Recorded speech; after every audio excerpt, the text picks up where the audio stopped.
The spirit of giving, the empathy for others in bereavement, and unity of benefactors with a sense of purpose to alleviate hardships in communities came out glaring when a group of Good Samaritans from the diaspora once again stretched their generous hand to inject some glimmer of hope with food hampers to the Emandebele Flats community and even beyond in Bulawayo Mpophoma suburb. It's getting bigger, even better. It began with 17 families, but now 60, and at the forefront of the initiative are former Emandebele Flats residents now based in the United States, Austin Sibanda and Karen Ngoma Msekiwa. They believe working together with others that are driven by the same benevolent spirit, more can be achieved. I would like to thank you all for your donations towards the needy at Emandebele community in Mpophoma, Bulawayo. In July, we managed to feed 17 families. And this past August, through all your generous donations, we have managed to feed 60 families. We continue to seek for more donations. More people are coming up needing help. And it's all up to you and I to feed them. Together we can. Sadly, one of the elders from the Emandebele Flats community, earmarked to benefit from the latest donation, passed on a few days before the distribution took place. However, coordinators of the food parcels still proceeded to deliver her hamper at the deceased's home so that it would assist whichever way at the funeral wake. She was selected last week and unfortunately she passed on Monday. So really I thought it was only fair to give it to the family. The organizing team on the ground back home in Zimbabwe has been diligent in identifying those deserving priority. Touching cases of hunger, illness and naturally old age have dominated the majority of those that benefit. It indeed is encouraging that the donations are reaching out to those in need, as in the case of 34-year-old Sibonokuhle Nyati, who was diagnosed of cancer but now seemingly on a refreshing path to recovery. Zagcwala izilonda ngangasakwanisi ukudla ngafika esikhathini sokuthi angisakwanisi ukukhuluma angisakwanisi ukuhamba bese mphila ngokuthelwa iporridge emlonyeni umzimba wami uphela wodwa. Sibonokuhle says she suffered a lot of pain during the worst time of her illness, but she is grateful to the Almighty for her recovery through the efforts of her parents that sought traditional methods for her cure. Ngihlupheke kakhulu into le ingidla kubuhlungu ngifuthelwe kakhulu.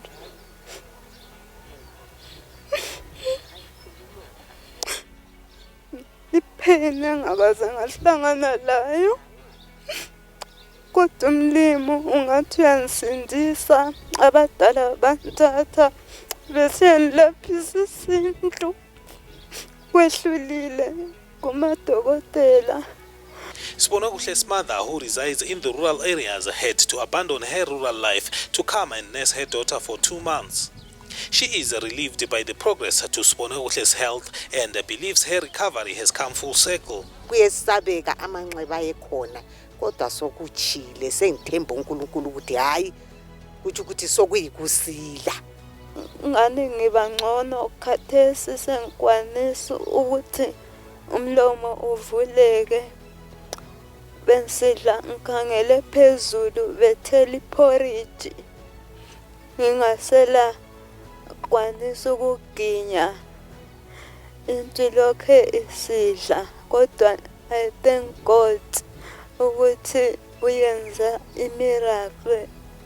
The efforts of Zimbabweans in the diaspora to cushion hardships does go a long way, and it's encouraging that there are others who may not even be Zimbabweans but empathize with the difficulties that members of our communities are facing. Amongst some of the Good Samaritans that contributed to the worthy cause are Andrea Scoville, Lois Geller, Katie Martin, Linda Lacey and Judith Birch. Because of their generosity, elderly members of the community can now look forward to a decent meal, at least for a while.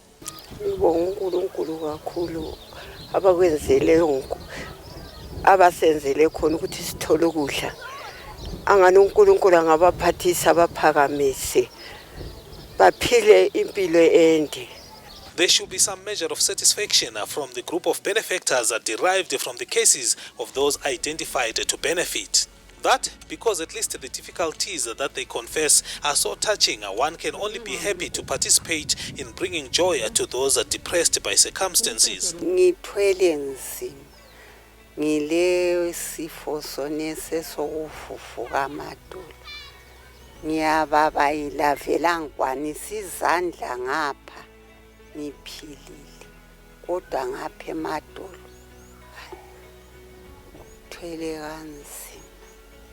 The hard times that most of the elderly face have never dampened the spirit to remain self-sufficient as they persevere to eke out a living despite dampening economic conditions that are unrewarding. Some embark on gardening projects, others are into buying and selling, but at the end of it all, the earnings are just too eroded they can no longer sustain a livelihood. Others succumb to old age as the body can no longer take the physical challenges that they endured in yesteryear. Mina mntanami uzangithi ngiyadubika ngitshona ngimeze ngathi ndezana enkukhwini lesipampurekini ngizama ukuthelela impiti ukuthi ngithengise abantu bathenge ngiyethenga okudliwayo labantwana ende lokuthi ngikwanisa ukuthi ngingahamba angikwanisi baba ngalimala inyawo lezi anti liyasibona zalimala kangela nyawo. Ngiphoka uvukulo ukukhamisa umlomo usendlini ungenzani umntakaza kunika impondo kayithengi itamatisi aliqariseki kungaresheleni isiliva sakho navele kazisekho akusebenzi la Ngangingumuntu lami ngizithengisela kusangivumela khathesi amadolo angihambi ngilesifo sonesi antrakisile le BP angilamandla angiselanto engiyenza lokuthi ngithole yona mali ngiyayithola. The generosity of those that have come to the aid of the elderly has brought about tears in gratitude as members of the community who are facing difficult times struggle to imagine how strangers unknown to themselves can just emerge to ease the burden for their lives. In that regard, the Emandebele Flats community is thankful to regular benefactor Malvin Ntini, Chipo Spanda, Charles Ncube, Jengi Nyati, Martin and Nogutula Msekiwa, who dipped deep into their resources to ensure that those less fortunate can have something to smile about in these difficult times. Nzvimbo iyi nditendera the whole Mandebele vakapiwa kutanga navapiwa nhasi. Ini nyangwe ndanga ndashayiwa nhasi still word rokutenda ndinaro nokuti ndinotenda pfungwa iyoyo namaitiro amakaita. Ndinotenda nezvamandiitira pazuva ranhasi since ndakagara muno handinambokura kana chimwe chinhu kana kupi kana kupi. Ndiri kutangidza muupenyu hwangu pano. Saka ndinokutendai rambai muneni vana vangu. Ndinokuvongai nezvamandiitira. Nyarugu's emotions evoke from a nasty incident during her efforts to earn an honest living when she fell off the train whilst on her way to sell clothes, disabling her from normal walking. She now takes tablets regularly, but failure to raise money for food disturbs her full recovery. As if that were not enough, recently her grandson consumed poison and had to be admitted in hospital. Ndanga ndiri munhu wanga achizvishandira asi ndakadonha nechitima musi wa12 October last year. Saka zvino gumbo rangu rinondinetsa rutivi rwangu kuno ndizvo zviri kundinyanyisa kundidla plus ndiri kumwa mapiritsi eBP. Izvezvi kune chimwe ndichitaura kudai chakabuda zuro muhospitari chikuru icho chachiita grade 6 handizivi kutoti chii chakaitika ndokubva chamwa mushonga. The generous hand of the Emandebele Flats benefactors touched many a resident and breathed life to most that had given up on their cause.